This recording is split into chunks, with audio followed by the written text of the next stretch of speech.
Miles, finish your face. Oh, yeah. Yes, welcome. In case you don't know, we back, bitches. I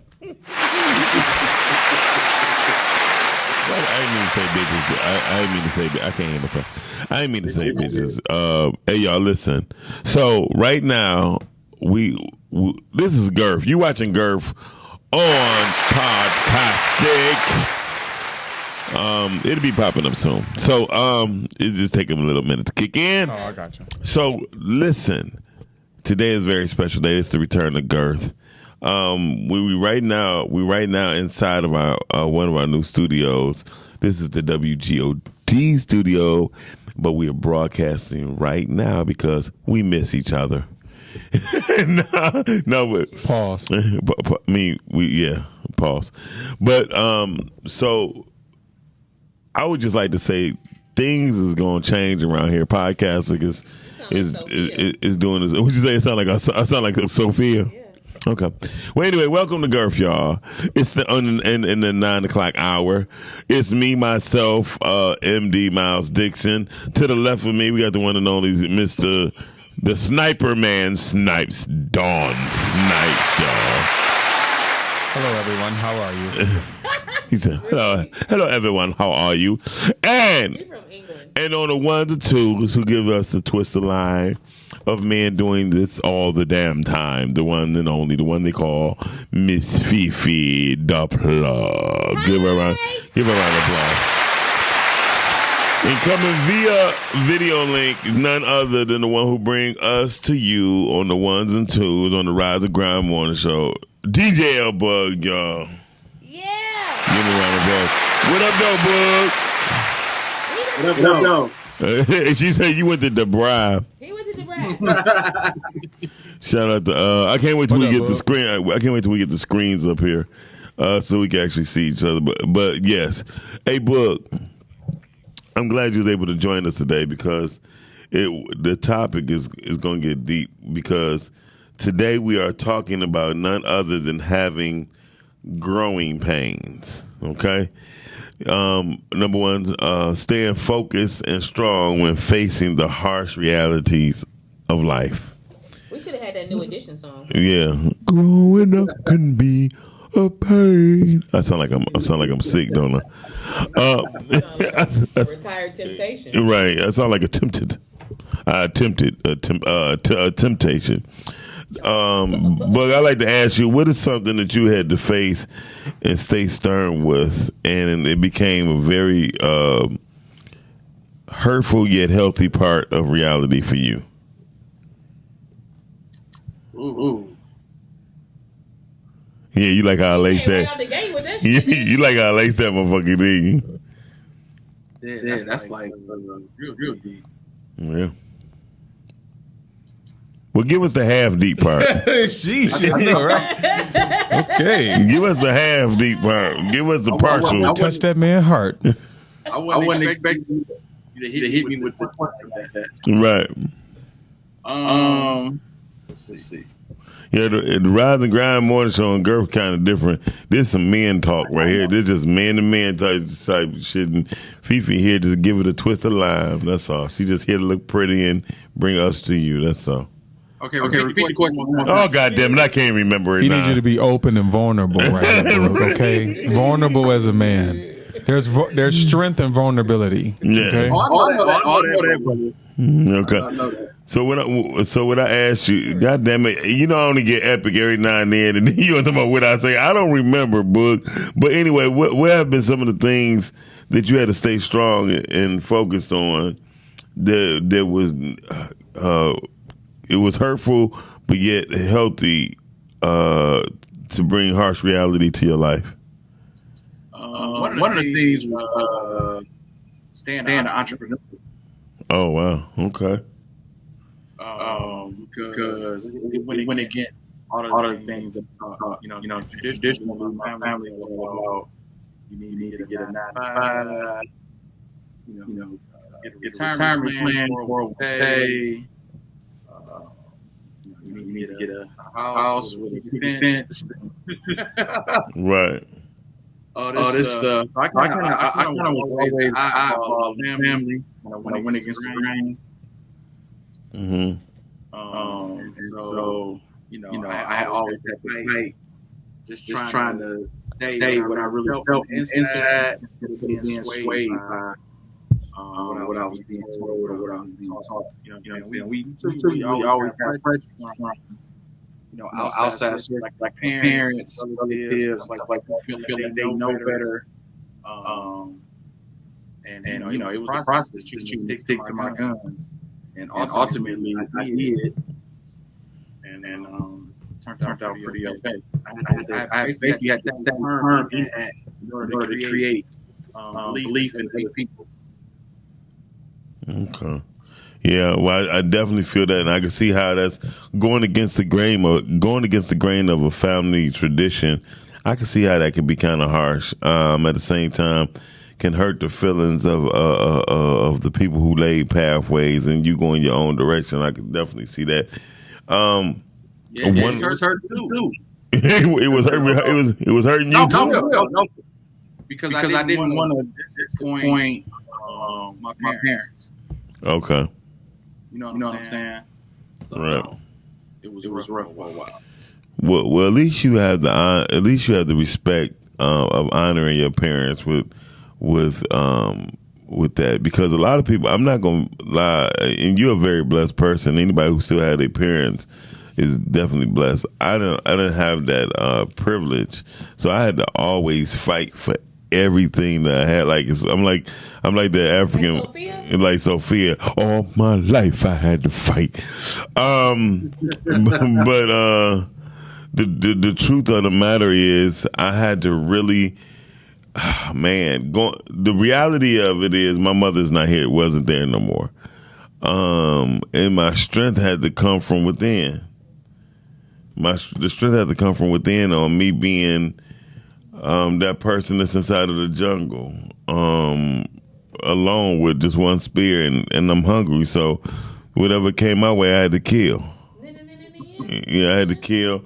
That's the only way I ate. So me going through that was probably the most difficult part of my life, of being alone, was probably what made me strong in a form of resilience.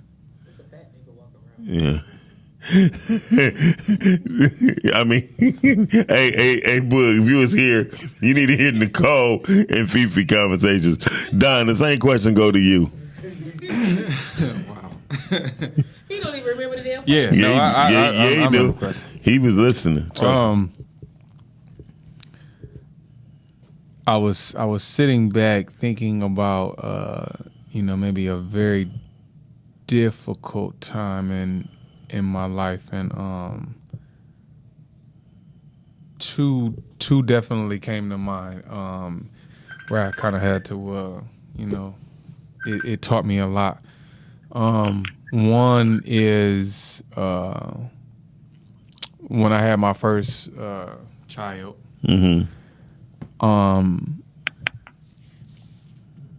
I remember it not being celebrated in a way that it was like, like I don't remember too many people just being happy for me or about it.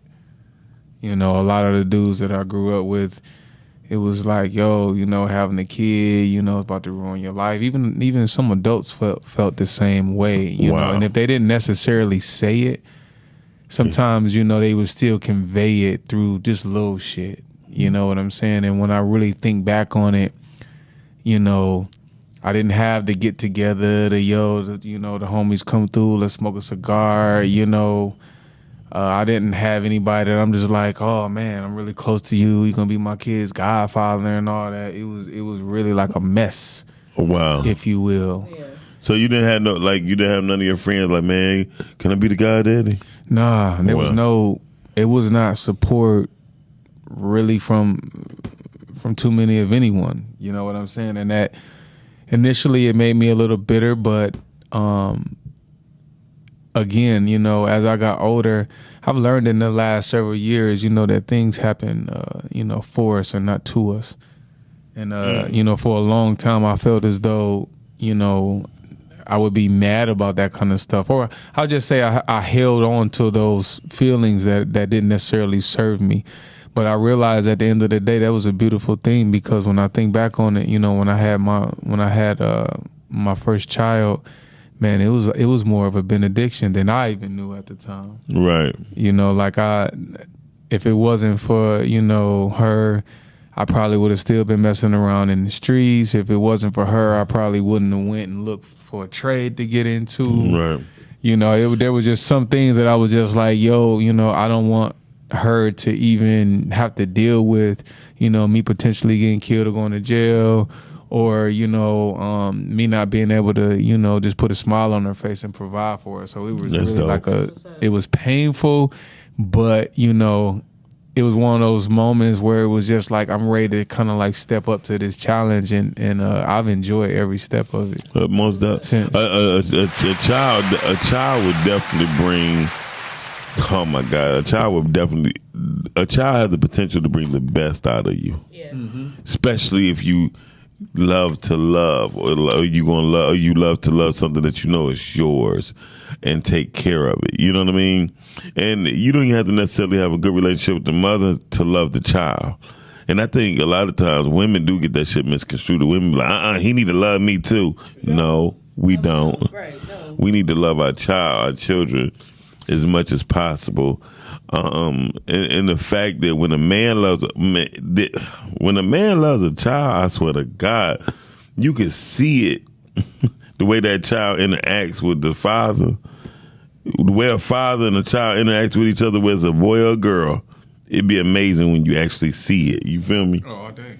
And you know what? To this day, when I have had some of my roughest days, I have found that I call my children and I say, "How you doing today?" Right. And it literally it'll strengthen me. At that moment, once I'm on the phone with them and I'm like really tuned in to what's going on in their lives and their needs, I almost forget about whatever the bullshit is that's going on with me. It's a moment of real peace for me.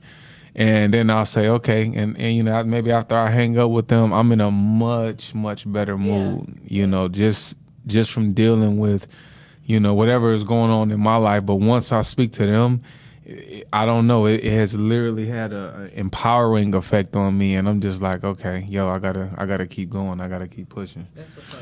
So. And no, he absolutely right, because sometimes when I feel like I'm not having as much as a good day, if I call my daughter and she said, "What you doing?"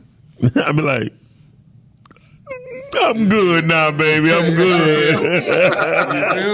I be like, "I'm good now. What you doing?" "Nothing. I miss you." So I swear. So one thing that had me touchy, because during the process, when I had COVID, my daughter called me like, "Daddy, I don't want you to die." Ooh, it hit me hard. I mean, she like, "I don't want you to die. I know people," she said, "I know people who died, but I don't want you to die." I mean, I swear to God, I said, "Okay, baby, I love you. I'm not going to die. I'll be okay." And I cried for about a good 20 minutes. 20 hours. 20 minutes. But the funny thing... 20 hours. Shut your ass up, bug. Shut your ass up, bug. Your glass is too tight. You can't even shed a tear. Listen. Sheesh. But the truth of the matter is, I swear, the doctor came to me. I said, "Listen, I got 2 more weeks to live and I have the rest of my life to die. I got to make it through these 2 weeks." And he was like, "Well, all right, I never heard nobody say that." I'm like, "Listen, man, I got a 9-year-old daughter I got to be here for, because I do not want her to, that's him." And right there, during that process, I really realized how important a child can be in your life, especially a child that love you. And y'all, in case y'all don't see it in the background, we got the one and only. You sitting in that chair right over there. Chef is in the building, y'all. He like, about goddamn time. He came through looking like G.I. Joe Smurf. You just see this nigga got everything. Anyway, y'all. But yeah. No, I agree. Yeah. So a child would change your life for real. when you, especially when they show you love and they understand what love is, and when they give you that love and embrace you, that's something that's immeasurable and it's priceless. Mm-hmm. So you can't be the love by God. No, you can't be the love like that at all. And so, and the bad part is, especially black men, we get such a bad rep when it comes to dealing with our children. All day. Because of many reasons. Dumb shit. Yeah, many. Can we say dumb shit? Yeah, many dumb shit. Dumb shit. Definitely dumb shit. Hey, you know, just piggybacking off of that, I will say this. Another thing that I found that as a man, and as a black man that we've had to kind of deal with, and it's not really talked about because we are not really, oftentimes, I'm not going to say always, all right, celebrate it. A lot of mothers do not encourage their children to say, hey, let me encourage you to have this good relationship with your dad, despite right. however my personal feelings is right. with him. Oh, absolutely. And what ends up happening, right, the byproduct of not doing those things are men out here who definitely feel unappreciated. Oh, dang. Okay? And so what I've had to learn is to love through those moments where my kid, because there have been some times where maybe my kids were a little smaller, and again, unfortunately, when you're co-parenting, it's not the easiest thing, and right. You have those situations where it's just like mama call you, say, hey, listen, baby girl need new bedroom set, okay, and you say, oh, okay, cool. You take care of that, and then when next time you see baby girl, she say, look, mommy got me this new bedroom set. Yeah. Yes. Yeah. And dad's sitting back like, what the fuck you think? Yeah, shit. No. Dad was a part of that too. Dad put that together. And so what I had to do was to say, okay, listen, all right, how do I bring forth some type of resolution to how I'm feeling? And my resolve was to say that no matter what goes on, let me teach them to be appreciative towards their mother about certain things. Absolutely. As opposed to being worried about me. Because the ultimate goal was, again, as parents, we are the ones that have to teach our children how to be appreciative of anybody that's in their life for that matter. Not so much as me. Right. But, my resolve was, well, I tell you what, focus on teaching her what being appreciative when people do things for you is all about. Yeah. And then everything else, I worry about that on the back end. Yeah. I totally agree, because I'll be very honest with you. My daughter came to me when she was like 4 years old, right, to my Santa Claus. I said, ain't no such thing as no damn Santa Claus. Hell, you such a pooper. I did. I said, the only way you get things is between me and your mama. How you doing? Between me and your mother. And she was like, huh? I said, listen, when you over here, your mother and your father got you that. When you at your mama's house, Santa Claus will get you everything you want to. You know what I mean? I said, but I'm letting you know right now, no Easter Bunny. There's no Santa Claus. He'll kill a kid's dream. Well, hey, goddamn it. You know what she do, right? There's no lie. She said, when she turned 7 years old, right? I'm going to tell you about my godson, but right now, my daughter said, Dad, my mama said Santa Claus got me the gifts, but I know that you and her got me the gifts. She said, why my mama lie? Because your daddy put her out there. So I know I just walked in. So what are we discussing? The same shit your Texas. So are we on staying focused on the hearse? No. Right now we just because you didn't. I came in. What was like 5 harpies? And you run in on stage. On my knee. I just can't take no money. No. So no, we are talking on that part. We ending it and wrapping it up, but we're talking about how we get through certain things. You know what I mean? Oh yeah. Wow. Yeah. So I can really speak on that a lot. For the last few months and stuff, and harsh moments, just getting through with integrity. I know you guys were talking about the kids. Yeah. But even the way you put that message out, just with a little integrity and stuff. I heard Don was talking about the bedroom set. Even the way we come across with that, evil. You can't evil, and you come back with evil. No, just do it with some integrity. Because at the end of the day, I agree with Don. I want to teach my children how to be appreciative to others, and show consideration, right? In most relationships, they fail because one or two parties, or maybe one party, is not being considerate. No consideration at all. So, so I got to catch up. But yeah, that's a word right there, Chef. Yeah, that's definitely a good word, Chef. But all in all, I really think that people have to. I agree with the word integrity all the way. Integrity means a lot, and you have to stand by what you believe in and do what you say you're going to do. And the good thing that the best thing you can always do is surround yourself around people who got your back. Absolutely. And if you ain't around people who don't got your back, you don't have the right people around you. So on that note, what'd you say, Boog? Said you got to be around people that got integrity too. Oh yeah, most definitely. And I just found out in this year alone, I didn't know how many people I just had on my team. They just came out the woodworks. I'm just loving on me. Right. I had no idea. Well, sometimes people love you from afar, and when they see you in danger, they know how to protect you, or at least come to your emotional and spiritual rescue. Because a lot of times we don't see it because we're too close up on it. Absolutely. You feel It's me? a reflection of your walk. What? Say that, girl. What you say that again? I said it's a reflection of your walk. Oh yeah. So, like that's just like with a baby. When you have a baby or something, you don't do a lot of running behind them to make sure, you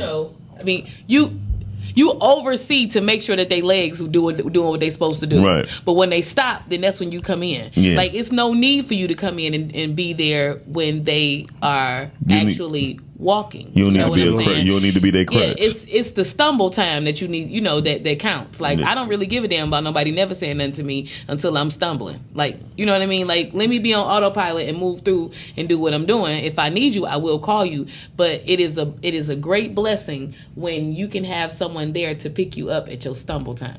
And I'm going to tell you, I guess I was that baby. For that shit right there. No, not a long time, goddamn it. Now I'm gonna have to say this: when I stumbled, I was that baby in the room, and everybody got off the couch. And that's a blessing, because there's some kids that fall and bust their face. Yes.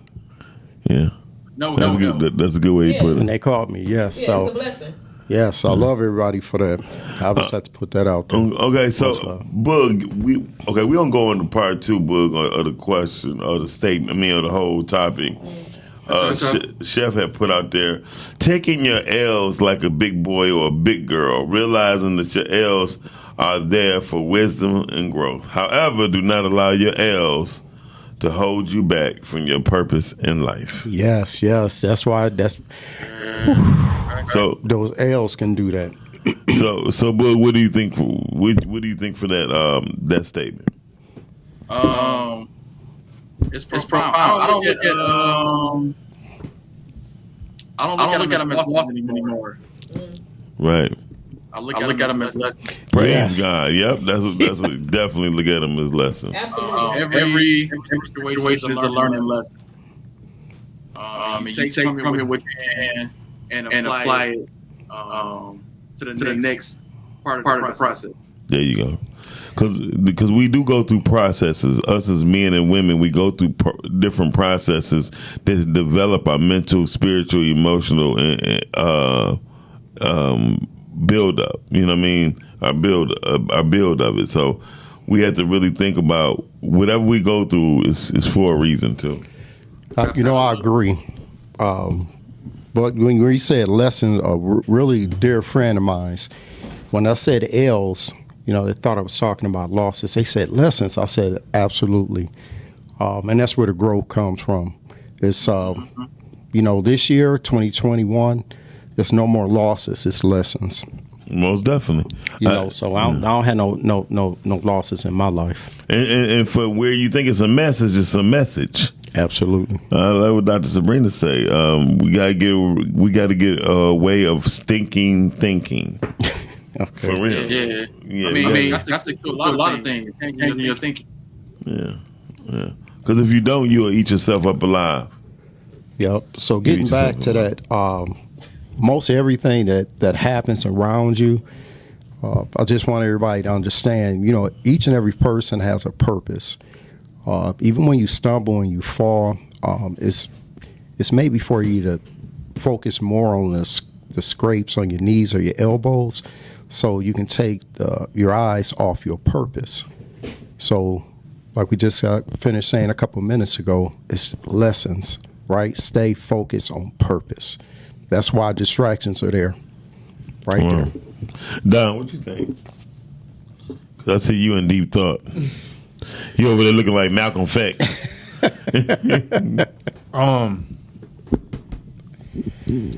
What came to my mind was sometimes taking those L's are, to me, not even lessons. They leverage. Oh, I like that. Wow, yeah. I like that. The L is leverage, huh? The L is leverage, and leverage can look pretty and sometimes not so pretty. Right. All right. There's sometimes where when you are going through your journey in life, you have someone next to you that maybe they don't need to be next to you at that moment, and you will feel like, oh man, if I lose this person, you be down all in your feelings. But at the end of the day, you might not even understand you losing that person might have been for your own leverage. Yes. Right. You understand what I'm saying? Most The way definitely. because when you start thinking about what leverage is, it's about applying a force on something on a lever to Yes. And when you put it this way, when you understand that, think about the force that's applied on us in terms of mentally, physically, financially, emotionally. A lot of times, we're going through things and we don't even really understand it. But it's like, at the end of the day, really, that's just some leverage. Right. I totally agree. And sometimes because can you see me? Am I looking good? Yeah. Okay.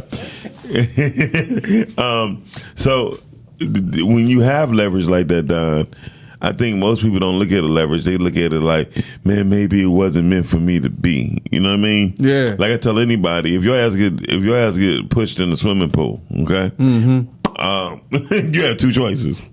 You can sink or you can swim. Mm-hmm. And if you choose to sink, or that's why other people in the pool use it as leverage, because you could grab a hold of another person and they will, and then other people will jump in and help you, so they at least know that your ass needs some help. Mm-hmm. I think nowadays most men don't want help.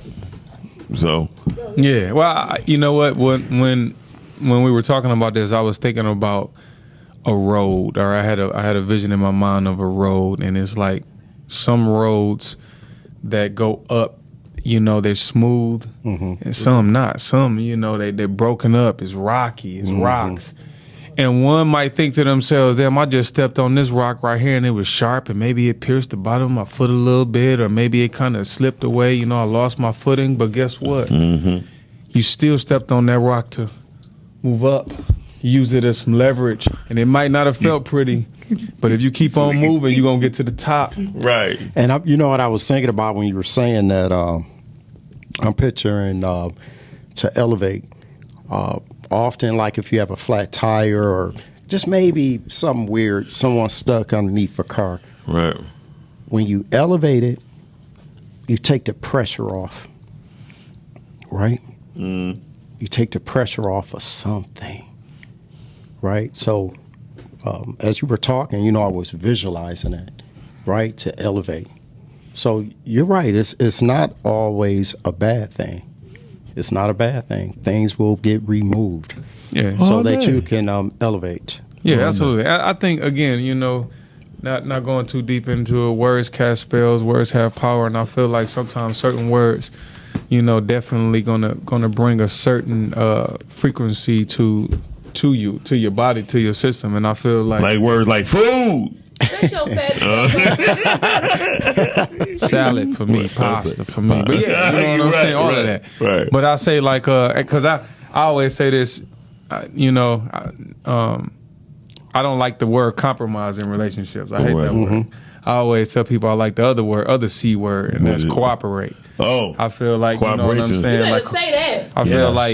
I feel like the minute somebody say you need to compromise, it already sent a certain frequency trying to you. get taller than me. You understand what I'm saying? Yeah. Absolutely. There's gonna be there's gonna be somebody that feel like they giving more, and somebody that feel like you taking more. more, yeah. And you get what I'm saying? Absolutely. Versus saying, you know what, let's just cooperate. This is my strengths, those are yours. Absolutely. Let's cooperate with one another to really, you know, move. I don't want to compromise who I am or what I bring to the table. I want to cooperate with you. Because cooperation means y'all working together. Cooperate is good.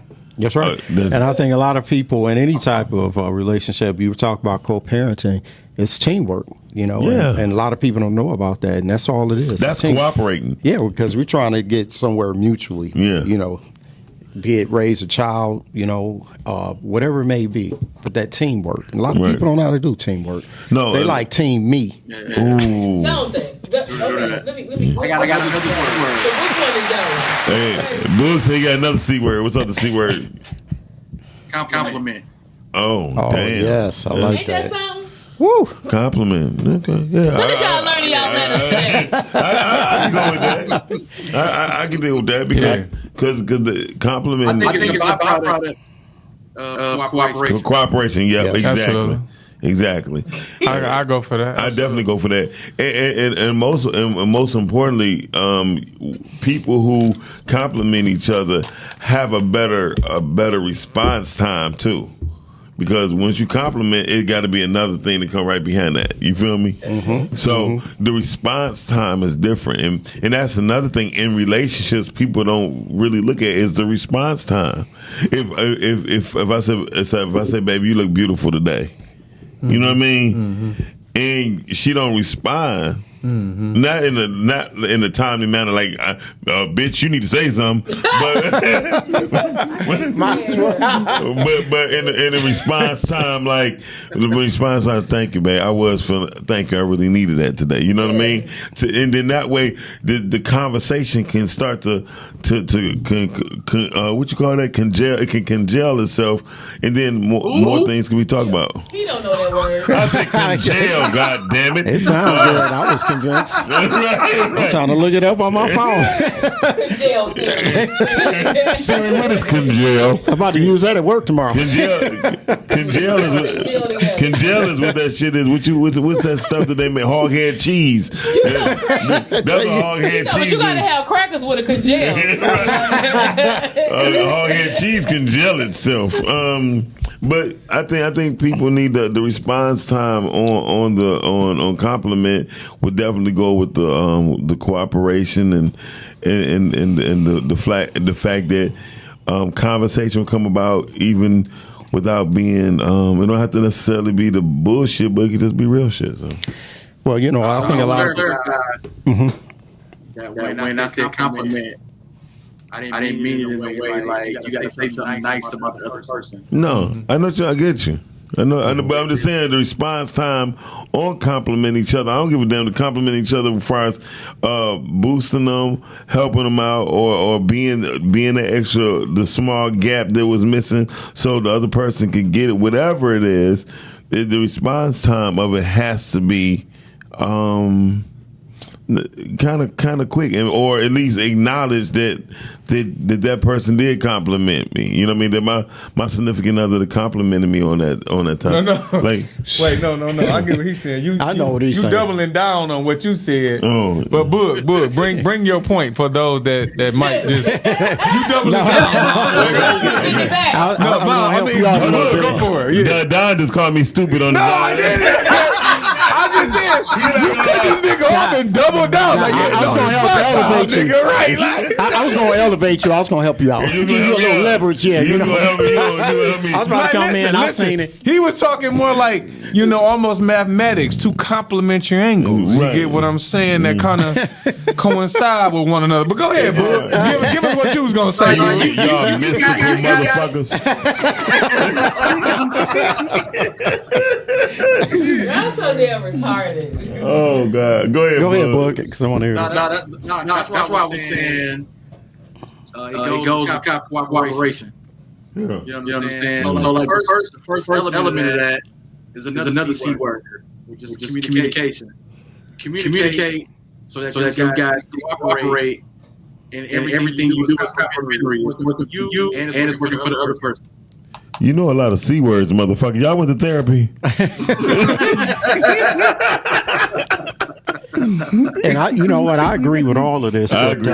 you know when I think about this, when you come together with anything, you have to come out of the me story, Yeah. right? Mm-hmm. That mindset. You got to come out the me story Mm-hmm. in order for any of these C's to work. Yeah. I tell motherfucker, we only be like 2 sentences to be in the narcissist any damn way. We be 2 sentences away from it. You have been everybody been 2 sentences away of being a narcissist. Because at first people, it ain't me, it's that bitch. No, at the same time, it don't be that. You have to really listen to yourself. But we always be right. We always be 2 to 3 sentences away from being a narcissist, and we have to we have to really be accountable for how we think and the things that we say. Absolutely. Because if we don't, what do I say? No. I not only do I agree with that, but let's. I always ask people this question: what the fuck does that look like in application? All right, now listen. This is what I'm gonna say. That's a great point you make, but I'm gonna take it even a step further, and I'm gonna use myself as an example. I'm not gonna say no names. Okay, well, I'll be that walking cane. When son. you hold yourself accountable for some shit, fucking fix it. Yes. Fix it. Listen, I was sitting around recently, I'm just going to say, okay, and there was something that I did to someone that I cared about that I sat and I had a moment, and I'm like, oh shit, I had an aha moment. I was like, damn, that wasn't the way to handle that shit. Okay, so I picked the phone up and I called this person and I said, listen, I was just thinking about something that I did, and this was some years ago, but it don't fucking matter.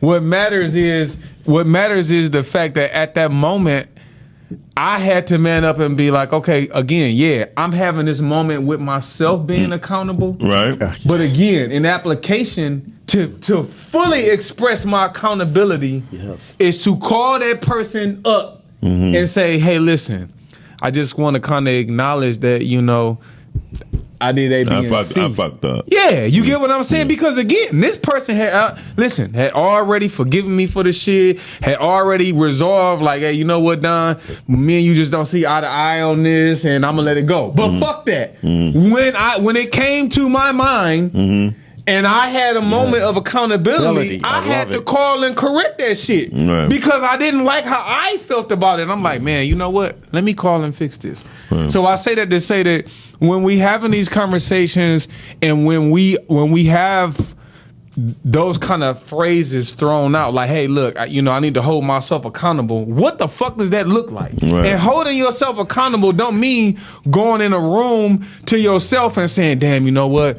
I did A, B, and C. No, fuck that. Yeah, correct it. You're right. Yeah. Acknowledge it. Even if you don't fucking correct it, acknowledge it to the other person. Because I realized a long time ago, 2 things can smooth so much shit over. They start with an A, an acknowledgement or an apology. Yes. Sometimes you might not even apologize, but just acknowledge the shit. Hey, listen, you might not see eye to eye. We don't agree on this shit, but let me acknowledge it. Yes. to let you know that, hey, That's so true. I done took it into consideration. I might not agree with your ass on it, but I'm acknowledge that we had A, B, and C. And sometimes that can help mend a lot of wounds a lot of times. Absolutely. Because a person would sit there and say, all I needed for you to do is to acknowledge it. Yeah. No, that's been my word for all of this 2021 is accountability. Man. I had wrote something the other day. I said one person can burn down an entire city with one lie. So accountability. Wow. Yeah. One lie, you can burn down the whole city. Rosewood, right? Rosewood. And that's what had me thinking about that white woman. And you know what I'm saying? He raped me. Right. Yeah. All in her wrong. All in her wrong.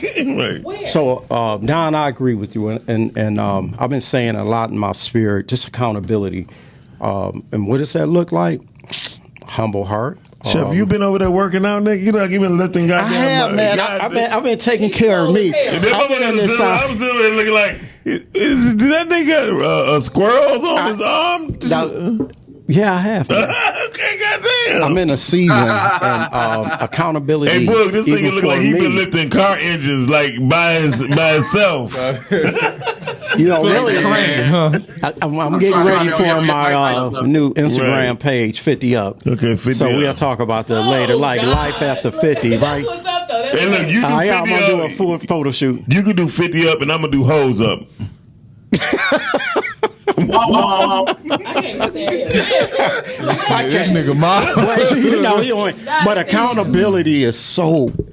Yeah, it's very big. Oh, and it has to go both ways. It cannot be a one-way street on accountability and say, okay, my bag.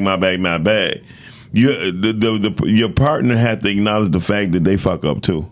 And because if it don't go both ways, it ain't gonna help. I had seen someone out that I hadn't seen, and this happened about 2-3 years ago. Anyway, in my spirit, I always wanted to run into this person just to apologize, right? And I hadn't seen her for over like 7 to 8 years. So I seen him, and I apologized, and my spirit felt so good at that moment. You know, and I had to tell him, I said, man, I've been looking for you for years. And I just apologized. And, you know, I hope the things I said and did to you did not hurt you. You know, don't carry this weight. And it just felt so good in my spirit. To get it out for you. Yes. I had that happen to me. I did that. Yeah, you did that recently, wonderful right? feeling. And that's the friend that I found out that passed. Yeah, I did that. Like, you know, it was on my heart so heavy to apologize to a friend of mine or whatever, just because whatever.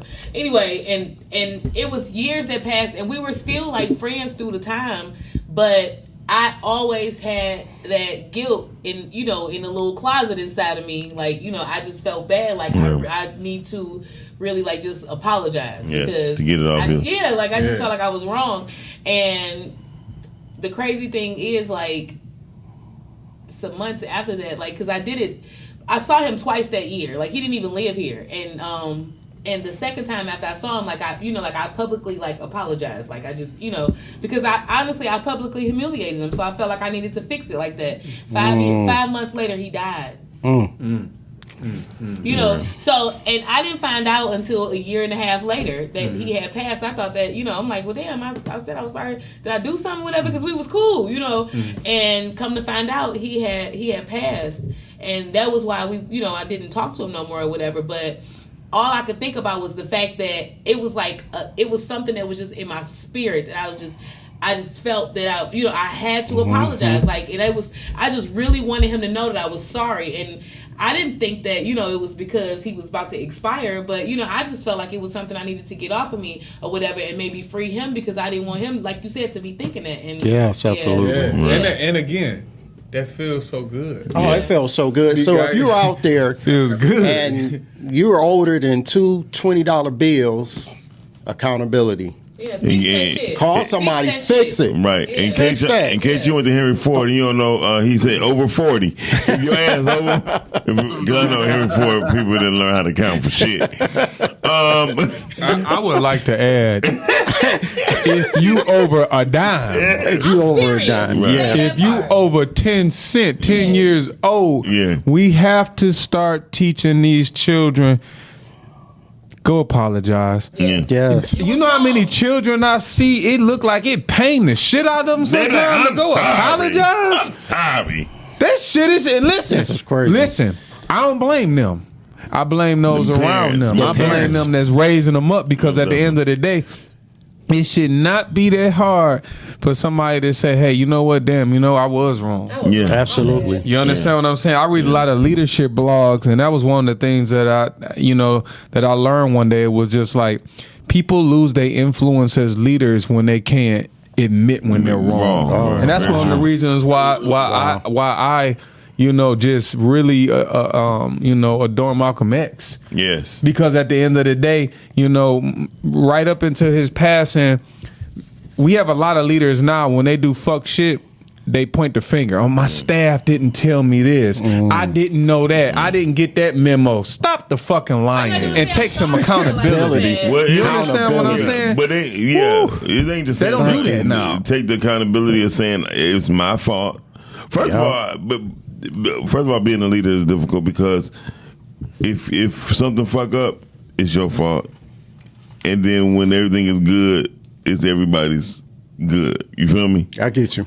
And I have learned that sometimes people don't want to share the hoorah where when it's time to share it, but they're pointing the finger to when it's time to say you fucked up. Baby. Man. Baby. I think that as a leader, though, real shit. To Don's point, as a leader, if you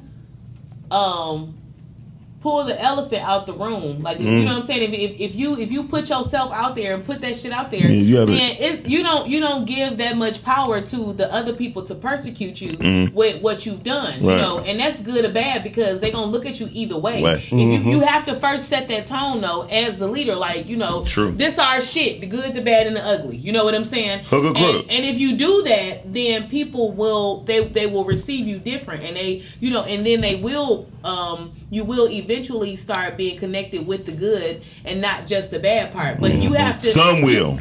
No, I mean it don't. The other ones don't even matter. No. When I say that, sometimes when I say that, no, I'm saying this to your point that yes, they will, but you have people. No matter what you do, the accountability part, they don't take the accountability part amongst themselves to where they be like, you know what, I'm looking at this the wrong way. Like I was telling somebody they was talking about, I don't like the way this is. But I said, well, motherfucker, you had the money to pay for it. You know what I mean? It could have been possible you didn't have the money. Sometimes we explain too much. I'm not really asking. Okay, that's it right there. I wasn't asking. Like, you said, if I said what I said, then that's what I said. And I wasn't asking. It's up to you to figure out what you got out of it. You need to be in the Nation of Islam right now. I tell a lot of people, I like that. Felicia Shabazz. I share with a lot of young people, look up the 4 agreements. Okay, they're very powerful. You understand what I'm saying? A lot of people don't know what those are. But there's, I shared I'm Googling it right now. Oh man, listen, the 4 agreements is very powerful, okay? One of the 4 agreements is be concise with your words. Another one is never take anything personal. Another one is do your best. Okay? The 4 agreements are very powerful. I say that sometimes to say that sometimes when people ask me about leadership, I say I go off of the 4 F's. Be first, be fair, be firm, be flexible. Be first mean, like Phoebe said, set the tone. Be fair. You understand what I'm saying? Absolutely. With any and everybody, because that's how you earn your respect. You can't let boo-boo get away with fuck shit and be on everybody else's ass. Right. Okay? But be firm. You understand what I'm saying? If you gonna make the call, make the call. Don't be indecisive about your decisions. And then lastly, be flexible. Be open to other ideas so that you're not the only one always feel like you got to be running the show. Yeah. And to me, that type of leadership is the type of leadership that I want to be able to exude as I move forward in my journey, because I feel like that right there is a nice balanced way that leadership. And again, you could use that and apply that as a parent, so many different aspects of your life, and it makes delegation much easier. Like it's not such a fight.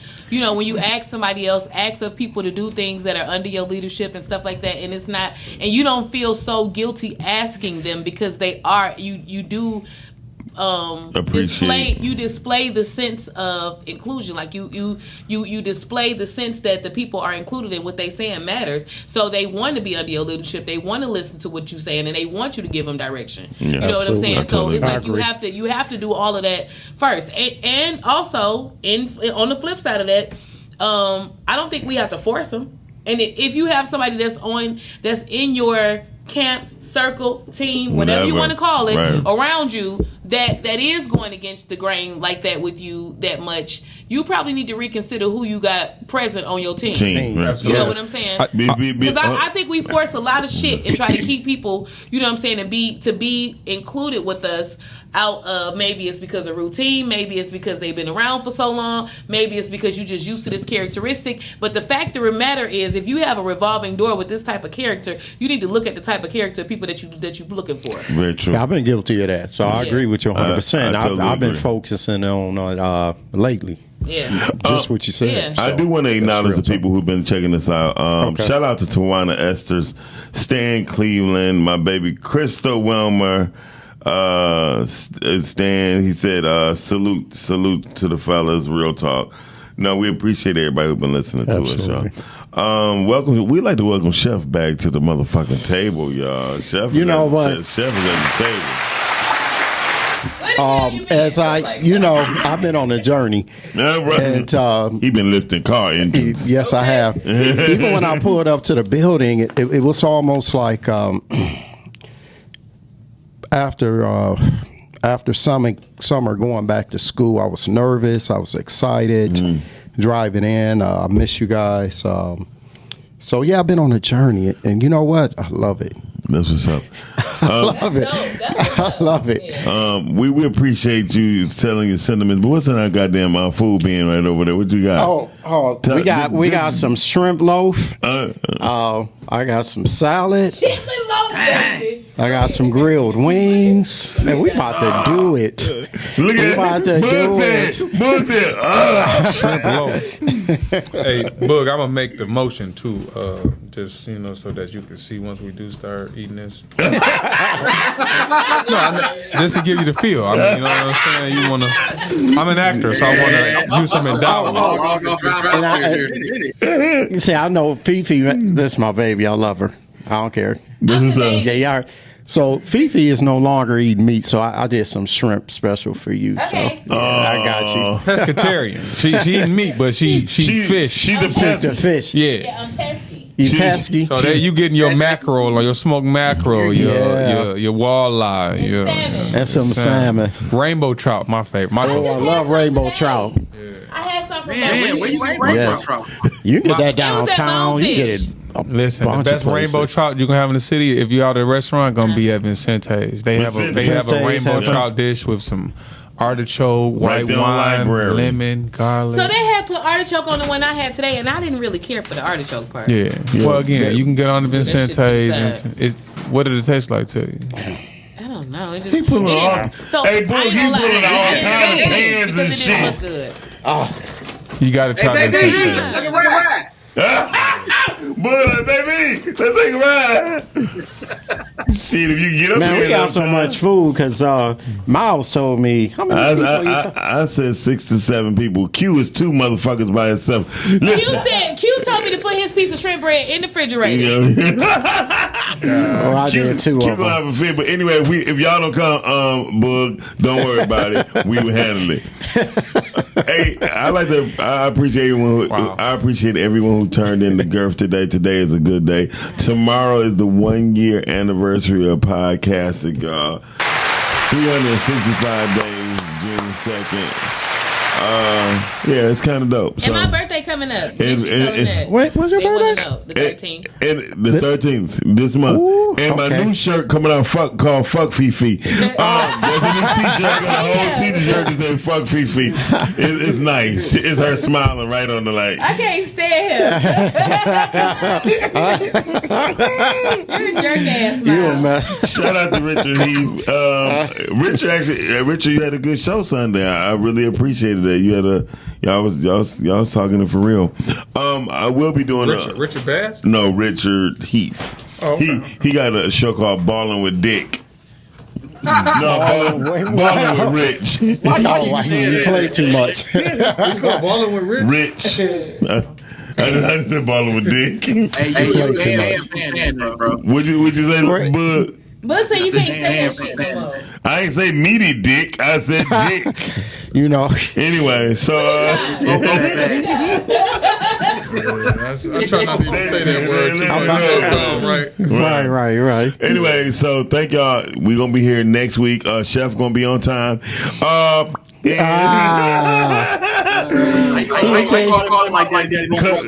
I can. Leadership. So he gonna text me and say, I said I'm running late. He said, I see. Then I said I had a food. And we waited long enough. But anyway, so, hey y'all, we about to eat. Thank y'all for tuning in, Girth. Till next week. That word is just. Until next week, we'll talk to y'all later. Peace. All right. We out. This 2021.